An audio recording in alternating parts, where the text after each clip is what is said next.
The fastest way to get out of this back injury loop is to just stop needing it fast. And so I'm about to go back squat, and this just reminded me of how I kept myself stuck in SI joint pain. That really low back to glute connection where you get aching right when you sit on both sides. I had that for years, and it was self-induced just because I had all these false fears and misconceptions about what progress is in lifting and in just my body. And so I believe that if I didn't back squat for 2 weeks and push a new PR or possibly try to just get 2 pounds stronger, progressive overload, that I would have lost my gains. And so even when I would feel pain, starting when I would squat, I would just try to wait a few extra days and just load manage, meaning let me just rest a little longer, get back into the squats, feel fine during that day. 2 days later, my SI joint is wrecked, screaming at me, and I can't even sit in a chair. And so through doing this over the years, of not listening to any of the feedback, any of the cues, my back just got worse and worse and worse. And now it wasn't that I couldn't squat heavy, I just couldn't even sit in a chair. Like I couldn't be in this car for more than 20 minutes without shifting side to side. And that's what led to all the hip imbalance and all the further stuff. And so if you don't listen to your body when it whispers at you, you're gonna have to listen when it screams at you. And I just wish I didn't feel so afraid to take my body's advice.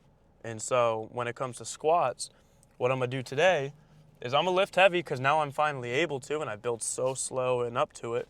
But I'm also going to show the regression routes of the different levels of squatting just in terms of your low back. You could still crush your legs in a dozen ways and not have to have the same toll on your back if it's not ready in your low back rebuild.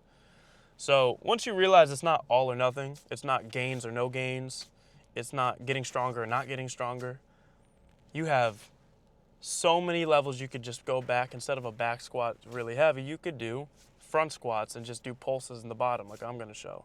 Or you could do a slant board squat and just keep a better upright torso angle for your low back not having to take as much load. None of it's good or bad, but where you're currently at, if you're getting bad feedback, I just see the messages all the time from members. I really want to do this lift, but every time I do it, my back starts to hurt 2 days after. How should I manage? It's like, dude, like, your body's going to tell you better than I can. You're getting the response. You need to scale something. You need to pay attention to something. And so, in the meantime, draw back on what's punishing you, and then think about why was that painful when it didn't have to be. You clearly have something to build. And so wherever there's warnings and there's alarms going off, there's opportunity. And that's where you're going to find it. Not by ignoring it and pushing past it or just resting more and load management. So yeah, the fastest way to get back to whatever you want to do is to stop needing it fast and to take your you are here point. Take today's step. And so whatever level that is, you can still hit legs. You can still toast yourself. You can still find new ways to get crazy sore or feel all types of new gains in different ways, but you're gonna have to give up the old idea of the only way to find progress. Just a former me, because I just swear to God, if I didn't bench, deadlift, and squat for 2 weeks, I was actually going through bigomorphia, where you're like in a t-shirt and you're like, is this bigger on me? It's the small guy syndrome forever. And so body image issues aside, just look for the work to be done and not be so damn stubborn until you're damn near in a wheelchair. Like, this is where some of us younger people end up at before 30, seriously messed up because we're so excited about progress that we fear the time it might take. And then now you're falling back and, oh, that's the worst feeling. And then you try to speed up. And everything I always talk about with the long game, that's what we're getting into. So today, going to do back squats. Going to take through normal leg day, but as we go, I'll be throwing in gems as to what things help me rebuild to be able to handle my sacrum and my SI joint, squatting as much as I can handle on my legs with no pain. Many years I couldn't do that. So Hopefully it helps you figure out something on where you're at. Let's get it.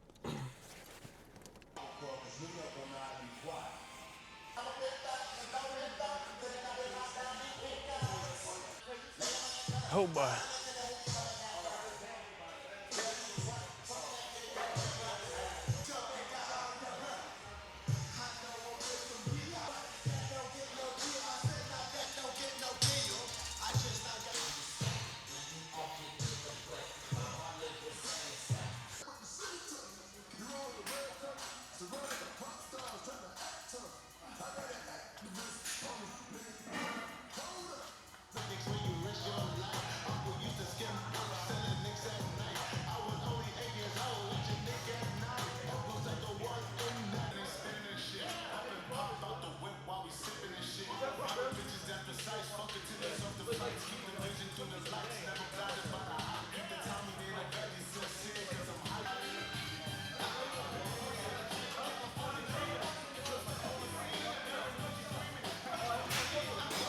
Body weight, pulses, sets of 30.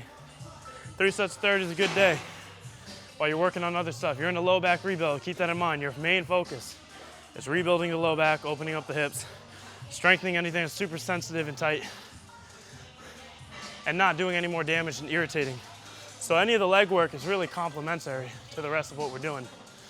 So body weight, 3 sets of 30, golden. Do that for a few weeks. Once you feel really confident, start going light dumbbells, 3 sets of 20. If you can handle that, a little bit more temptation to lean forward, a little bit more load on your low back. Do that for 3 more weeks.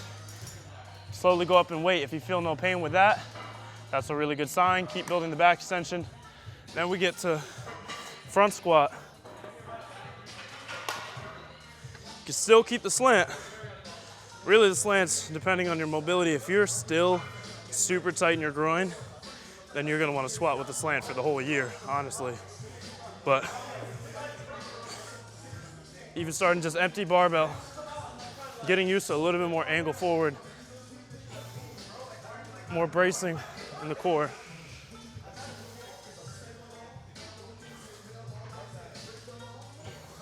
The main point is for you to understand squats in general are not good or bad for your low back. That's too vague of a statement. But just look at the torso angle that changes. If I were completely upright VMO squat, the low back is doing the same amount of work as when I'm just sitting or standing, nothing. If I'm on a slant, maybe a little bit more angle is working a little bit to keep me up. If I were going dumbbell squat, take a goblet squat. Now a little bit more low back. Just look at torso angle. I'm starting to have to lean forward. So then by the time I get to a back squat, my low back is legitimately having to work like in a seated good morning, just to hold position. So it looks like nothing, should be all legs, but once you're hurt and sensitive and it's been years in a loop, that's enough to keep you stuck. So back extension gears you up to handle more and more back load on the squats.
We did back extensions 2 days ago.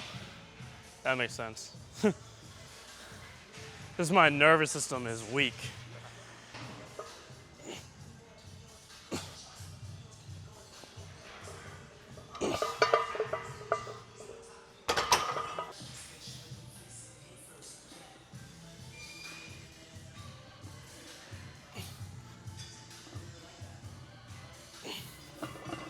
So we hit back extension hard as fuck, literally only 2 days ago, so that wasn't meant to be our training schedule. So my nervous system just shot, it was weak. So I'm gonna go a little lighter. A little lighter.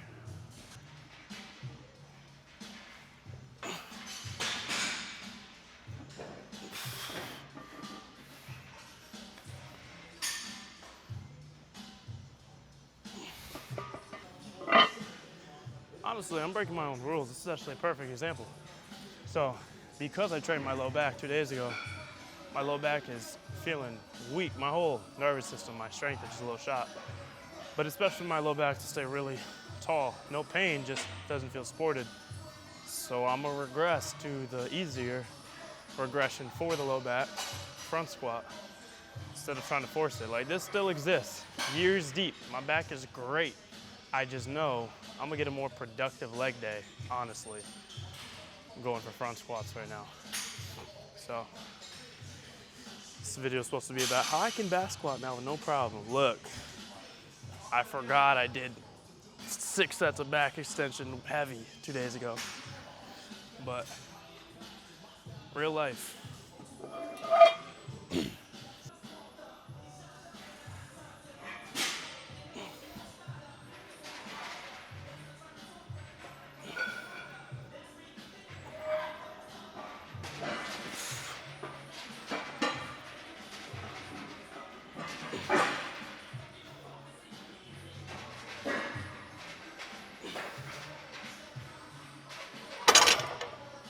Wow, I'm wiped. Giving up on the strength today, going for the pump. There's too much other stuff I could work on and be stressed that I'm not feeling strong.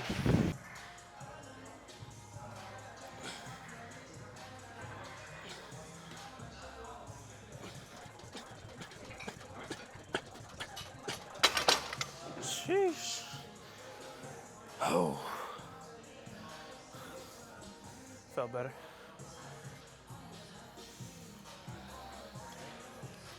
You can walk through, bro. Oh, okay. I didn't know. I don't know in the gym. It's all good. You know how people are. know. Exactly. I know.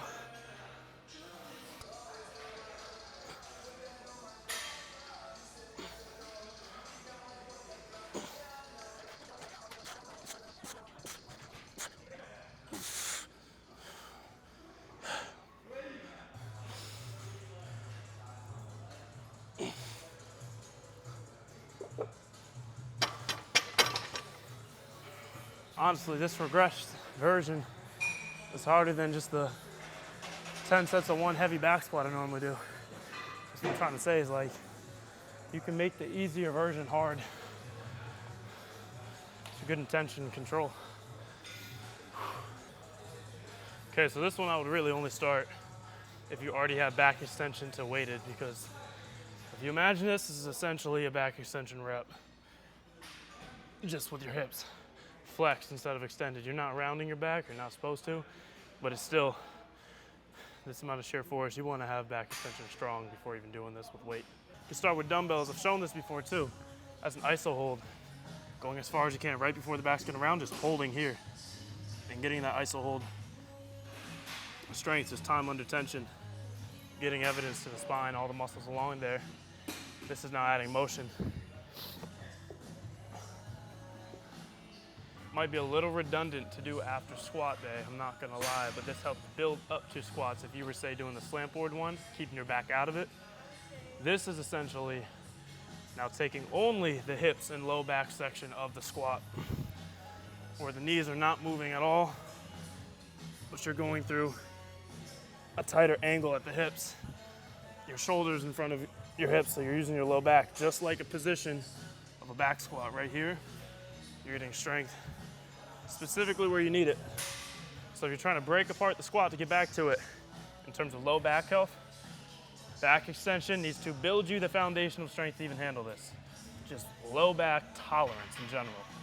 Then go to the front loaded squats, the upright squats, the slant board, the goblet, all that stuff to keep the legs moving, keep the hips moving, and get comfortable squatting without your low back having to do much. This is filling in the gaps. super important cue is not trying to go down, but have your chest go forward like you have a string on your head and you're getting pulled away from where you're sitting.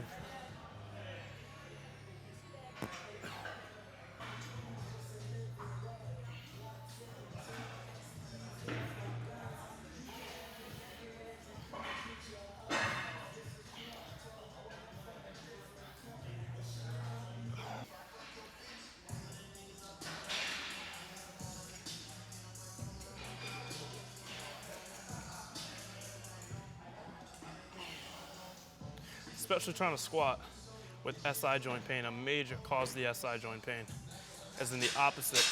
So your sacrum is the top back of your pelvis. If you go to the exact opposite, the lower front, it is the inner deep groin. And so the tightness in the groin, every bit tighter you are to stretch here, you have more rounding that happens in the low back. Even if you don't physically see rounding, like it's not happening, the tension is still going there. And so major part of the reason you may be getting into back squats and wake up with pain the next day is because that area is just doing way too much to fight the tightness that you're working on here and the adductors.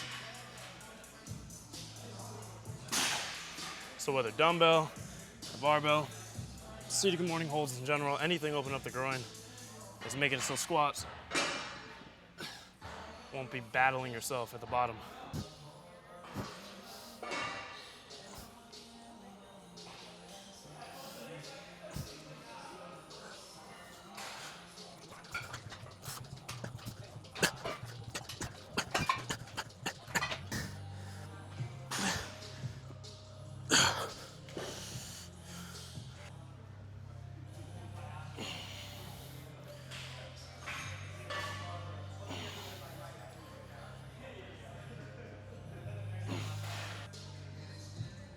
This feels good. So I really only go to like 80% range for stuff like this.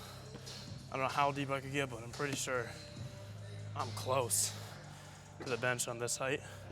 So even though I could get way deeper like this, testing it every single rep, I'd rather make it a little too easy. Think about what I'm trying to contract, what I'm trying to hold position in. Pause where it's hard. And get ownership there.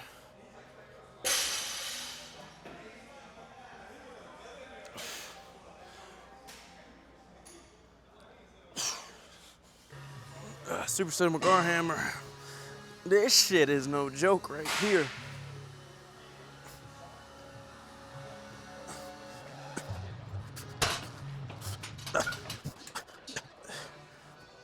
So I keep my feet in front. So I'm starting to stop at like a hollow body hold. So I'm not super arching my back and lordosis. That can be stressful, training abs. So keeping the abs engaged the whole time. Core's pretty still.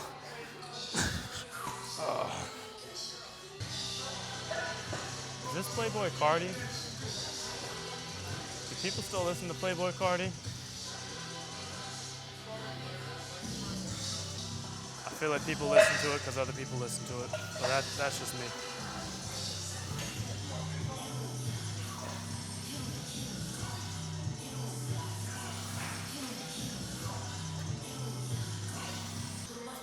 Hey, bro. This playlist makes me want to go rob an orphanage. It's crazy. All right, so I'm gonna train butterfly, which does help open up the groin directly for something like squats. Before that, I'm gonna train the strength of the opposite side. So I've gone over this example a shit ton of times, but the reciprocal inhibition, that's the term. If you can help contract one side of a joint at end range, it's going to help you stretch the other side. So before I go in to stretch the inside of my thighs, I'm going to strengthen the outside and the shortest squeeze where it's hardest out here. So I'm just doing 3 sets, some decent weight. That's why I'm on the Fit Chick machine.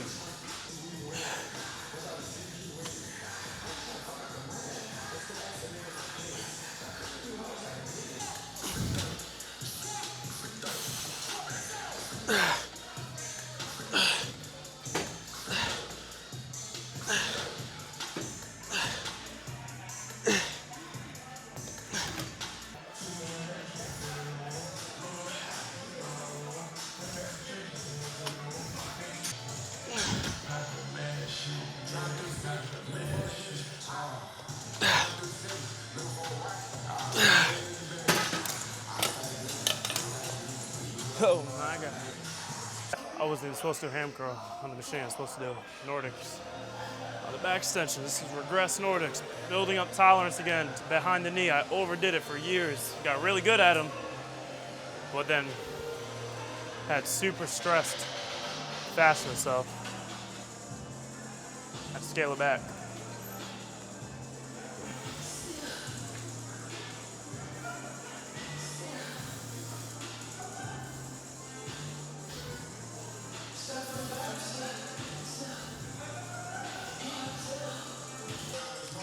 All right, so doing squeeze and stretch.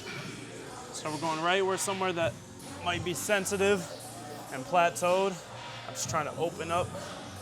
First gonna get a little pump in the exact area we're gonna be pulling on with the inner hip drop set. So we're going 90 degrees. This all plays back into getting to squats. If you have back pain, the source of it may not be the back issue, it may be from your hips. Your back may just be getting bullied because your hips are not moving the way they're supposed to. Or it could be the back weakness. It probably is as well, because none of us trained our back. So we're covering everything. Inner hip drop set, you're gonna be at 90-90, which is 90 degrees back leg, 90 degrees front leg. And we're just going to lift the foot for 30 seconds. Just like that. So you got a foam block under the knee, either a foam roller, a yoga block, something a couple inches high. And you're just gonna fight to keep that foot up. It's gonna be tough. Another thing is you have to keep that back knee down. As high as you can, not just off the ground, but high as you can, make it jump. If it's uncomfortable for your back, you can lay down on the side. This is where it gets tough now. After 30 seconds, you're gonna do 30 seconds lifting up the foot and the knee. I like to put that block on the back knee to regress a little bit. So 30 seconds here is gonna be tough. Again, awkward on the back, you just lean down, keep your torso straight. Try to keep the foot as level as the knee.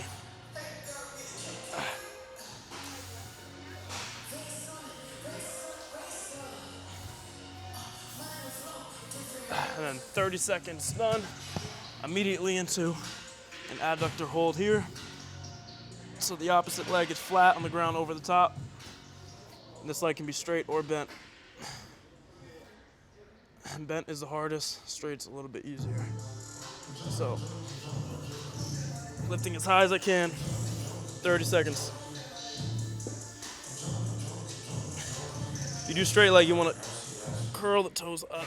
Try to rotate your leg upwards towards the ceiling. Crazy pump. Deep in there, sartorius muscle that wraps all the way around the inside of the thigh, then up to the outer part of the hip. It's a kind of weird path for that muscle, but other side.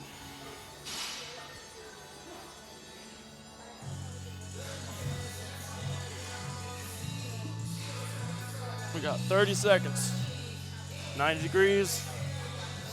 Find the level that you can own. Should be tough, but not impossible. So up. This side's harder for me.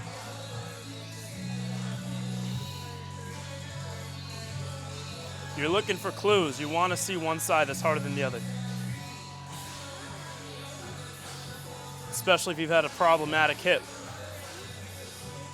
It's helpful to find what's lagging. Oh. Can barely keep this one up. And lift. 30 seconds here.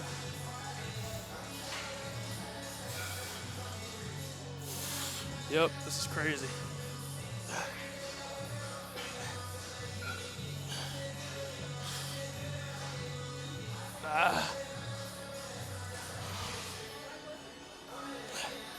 Fighting for it.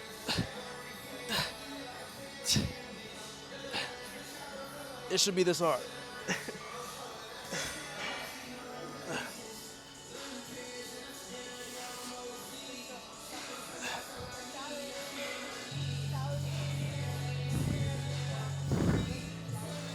Not just off the ground, as high as you can. Fight for that shortest squeeze.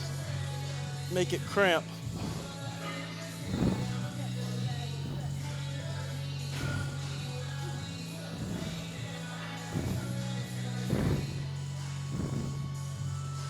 Oh. Nuts. Superset. So now I'm getting into the butterfly. Now the stretch that makes the shorts go all the way up. Looks like I am just wearing a t-shirt. No boxers either, just a t-shirt. Okay, so butterfly.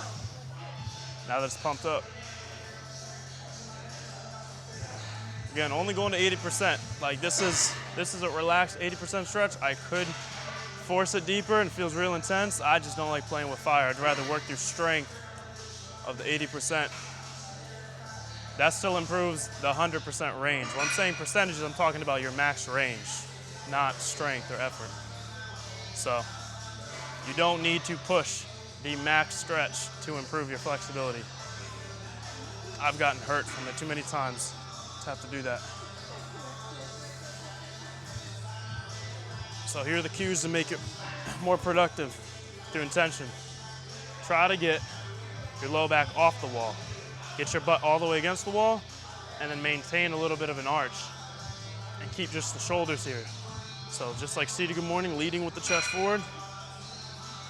That pelvic tilt makes the stretch more intense without even having to get deeper. Just from the rotation of the pelvis going that way. So.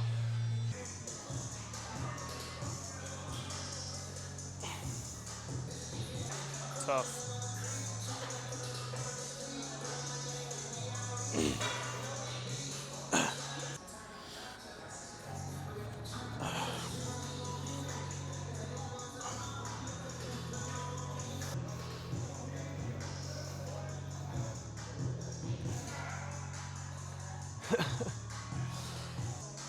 Here we go. Oh, good shot.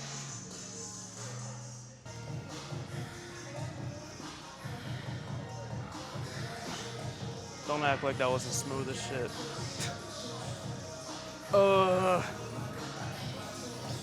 The other thing is to not try to lean back on the back of your glute, but really be up on the side. Lean forward into it. Oh, shit. Ah. This is what desensitizes. It's work. It's not rest. It's not ice. It's work. Getting the pump of your fucking life. Squeezing the shit out of it till it's about a cramp. Oh my gosh. Okay, so I'm in position. Before I get going, I get my intent cues in. So take the low back off the wall, just shoulders pressed, tilting the pelvis forward. Now I'm gonna do reps.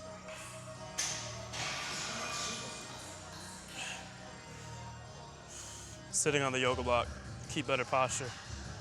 Now imagine me, where I'm at pretty much ass to grass squat without heel elevation. A little sloppy, and I'm not even knees to ground on butterfly. I don't even have a flat bench seated good morning. So for all these things, I think there's been standards set that don't really reflect where you should be aiming for the first year or two, honestly. You get more of a productive session adjusting to where you need to be. For me, that's a yoga block sitting on here. Helps me stay upright and do the whole intentional cue I'm talking about. That is it. The only other thing I would probably add, a single leg reverse hyper, strap a dumbbell to the bottom of your foot with a floss band or get some ankle weights. The way the gym's looking right now and the way my back's feeling right now, I'm not pain at all, just cooked. I trained low back a lot this week, so I'm not gonna hit that right now, but 2 sets of 30 is really solid. You can start with just body weight, that'll really cook you to start, and then like 2.5 pounds, 5 pounds. I'm going for the low back, upper glute area, that connection. If you look up SI joint on Google, you're just gonna see bones, and you're gonna see pictures of injections into that area, so it misleads you to think you just have arthritis, or you just have bone-on-bone issues that you can't really do anything about holistically. If you keep looking through other pictures, you're gonna see there's not only ligaments there, all layered throughout, there's literal muscle tissue all along the sacrum area. So you can train that, get a pump. It's pretty vascular. You can pull on it with tension and have the ligaments adapt. All that stuff is responsive to training. Not just from a 315 squat though. Like 5 pounds with the leverage of that single leg reverse hyper, that leg far out, and that short range squeeze of that area, you're gonna definitely bring healthy stimulus to that low back. So build up the SI joint. ISO holds are really important for that on the back extension. Single leg reverse hyper. Seated good morning's training it, but through hip range, preparing you closely for squats. Opening up the groin and the hip flexors, what we're doing with the butterfly, inner hip drop set. Strengthening the sensitive areas, slowly opening it up. That's gonna let you not have undue stress going to the opposite, which is the sacrum. So open up the opposite, reinforce the weak area that's feeling all beat up.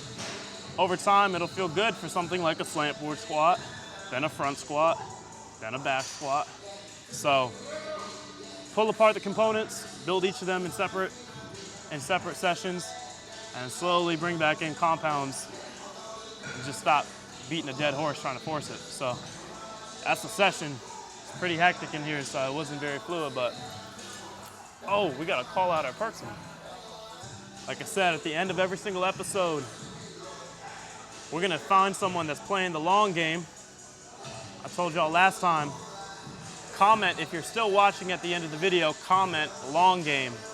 And we're gonna read off somebody. That doesn't just mean you're watching to the end of the video, that means you really give a fuck, which means you're really on your own low back journey. So if you're trying to fix your own low back, I'm gonna shout you out because this shit can feel isolating and I know the difference it can make. So let's find some people in the last video. Who do we got today? Carter Visuals. Carter M, still on the long game. Carter, we salute you, bro. You are here with us, building brick by brick. It's not easy. You are playing the long game, which means you understand it's not bad luck. You're not doomed for pain. You are no better or worse than anyone else with a back out here when it comes to this kind of journey. We get you. We're in it. I'm in it still, building out of fear. My back's strong, but I still wake up having to realize I'm not in chronic pain. I should try to do this lift. I should try to go and sprint. I should try to do these things again. And so just to let you know, man, we're rooting for you, Carter. And I appreciate you watching through, not just for my engagement's sake or views, but really to help yourself. And in this world of terrible sales for quick fixes, I'm glad that you're adopting the right approach. So we're rooting for you, bro. And anyone else watching, make sure to comment long game. I want to get to know who's in this with me. So appreciate y'all. See you the next time.